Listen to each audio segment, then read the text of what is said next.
everyone and welcome back to another episode on the channel.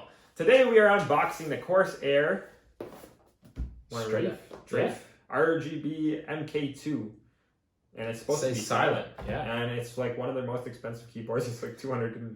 $209? It was over $200 Canadian with tax. Anyways, yeah, it's got Cherry MX mechanical keys. It's number 3 on their keyboard portfolio. You can test it in the store. They have like... Or does that say 3 different keyboard? Oh, three on board. Yeah, so you can have 3 different like settings. Yeah, no, that's cool. Yeah. And it's supposed to be silent. And it's got RGB, of course. All right. It's got to look good. Yeah. It's a mechanical keyboard. And they got 8 MBs of onboard storage. So I guess you can save what the different profiles you like. Save your lights. It's all about the lights, my guy. The RGB. It's all about the RGB. All right, let's just crack her open. All right, I'll let you do the honors. Oh boy. Let's get that knife out. On the back of the box, you can see that they have a USB pass-through port, which is really nice. And you can lock your windows, and they got all different key options. There's a lot of information on the back. I'll just hold it up so you can read it if you want to. You can pause the video here. All right, let's get into it. Okay, so first, just have to do this. You gotta crack her open like this. This is cool. I don't think you can change the colors on mine, but on yours, yeah, you can. I think you can. Razor Synapse. That's. But is it just white? Because it's the Star Wars edition. That would look cool, just white. That would. Yeah. Okay, let's see. Can we take this out first? If you haven't checked out our Star Wars unboxing, you gotta take the keyboard out. I'll link it. Okay, first of all, this is a pretty heavy keyboard. This is a hefty boy. Yeah. Okay. Wow, oh, we got a couple different keys here. Oh, a couple different things. Oh, you got the the armrest and the instruction book.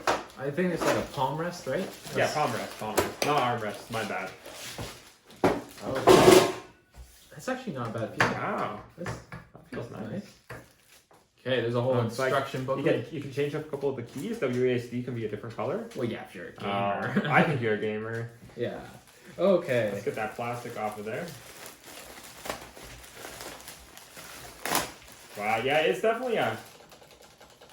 Oh, you can't test it upside down. You gotta test the right side up. Okay, first, look at that beauty. That's a keyboard right there.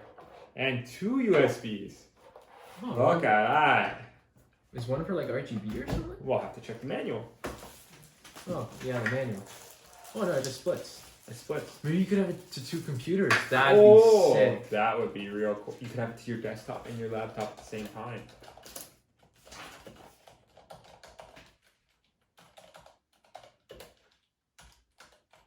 Oh, one is, so USB-K.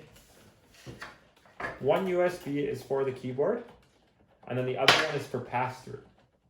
Pass-through? So what pass-through means is there's a USB slot right there, and then you can plug stuff into that one instead of going over to your desktop and plugging it in underneath. That's pretty cool. So one is for pass-through and one is for your keyboard, which is really, really cool. There's a little volume switch. That's decent.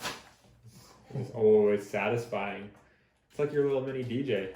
Okay, now these feel a little bit more mushy, honestly. They do. Is it okay if we take one of the keys off just to see what's underneath? Let's crack it open. Oh, this is like vacuum sealed. Vacuum sealed. We can use my removal tool right here. Let's just take off the escape key. We never use that anyways. Oh. Beautiful. There we go. There we go. So it looks like it's almost the same design as the Razer keyboard. Yeah. A little bit different. Well, the Razers are yellow switches, right? Yeah. These are a lot softer though. These are quieter, I'd say, than the Razer. We do have the Razer right here for comparison. So this is the Razer with the quiet washers. And it's still louder. Yeah. No, I think in terms of sound, this keyboard is nice. I think after 2 weeks, we should do a comparison video between the 2 keyboards. Stay tuned. Stay tuned. Make sure you subscribe. Okay, overall thoughts, first impressions. Oh, yeah, you gotta put it on the wrist. Oh, okay. Yeah, you can't have it. Looks like it clips on underneath. How does it clip on? It just slides in, no? It slides straight down. Ah. Like that. Okay, here. How do you feel? This is the gamer position. Let me see. That's a gamer keyboard right there. Oh, you know what? WASD. Oh yeah, this is it. Now it's a little. It looks like those are a little textured. Yeah, no. So I understand the WASD keys that they give you because you gotta be a gamer, right? But EO R. I guess if you're playing a game, if you want to make different keys, like for Rocket League, I have WASD, and then I have like B for boost. I guess. Yeah. Like F is to change your view, right? Yeah. Your field of view. That would make sense. Yeah. Yeah. No, I'm pretty impressed with the whole keyboard setup. Oh yeah, it's an amazing keyboard. It's gonna be a nice The keyboard. palm rest definitely helps. Oh yeah, and the RGB. Don't forget about the RGB. We don't have it on right now, but once the RGB's on, and he's gonna link it with his nice cooling pad over here. We'll drop that video in the link too. Yeah, we'll drop this down below with the Razer one. Check them all out if you like them. Drop us that like, comment, and subscribe if you like this content. All right, goodbye. See ya.